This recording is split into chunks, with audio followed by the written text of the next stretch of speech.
இன்னைக்கு வியாழக்கிழமை அப்படின்றதுனால நேற்று நைட்டே கண்டிப்பாக பாபாவுக்கு நாளைக்கு பாலபிஷேகம் பண்ணி பாபாவுக்கு வந்து விளக்கேற்றி சாமி கும்பிடணும் அப்படின்னு சொல்லிட்டு நினச்சிட்டு தான் வந்து படுத்தேன். ஏன்னா பாபாவுக்கு அபிஷேகம் பண்ணி ஒரு மாதத்துக்கு மேலே ஆச்சு.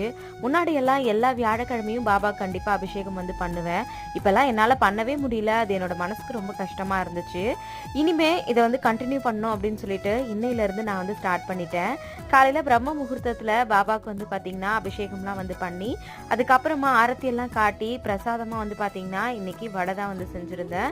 அது எல்லாத்தையும் வச்சு இன்னைக்கு நல்லபடியாக பாபாவுக்கு வந்து விளக்கேற்றினது மனசுக்கு ரொம்ப வந்து சந்தோஷமாக வந்து இருந்துச்சு. நீங்கள் யாரெல்லாம் இன்னைக்கு பாபாவுக்கு அபிஷேகம் பண்ணீங்க அப்படின்றத மறக்காமல் கமெண்ட்டில் வந்து சொல்லுங்கள். முன்னாடியெல்லாம் பாபாவுக்கு அபிஷேகம் பண்ணுறது அப்படின்னா எனக்கு ரொம்ப ஈஸியாக இருக்கும். இப்போல்லாம் ஏதாவது ஒரு தடங்கள் வருது, என்னால் பண்ணவே முடியல. இது எல்லாத்தையும் தாண்டி தான் இன்னைக்கு நான் பாபாவுக்கு வந்து அபிஷேகம் பண்ணியிருக்கேன். இன்னைக்கு எனக்கு ரொம்பவே ஹாப்பியான டேவாக இருந்துச்சு. தேங்க்யூ.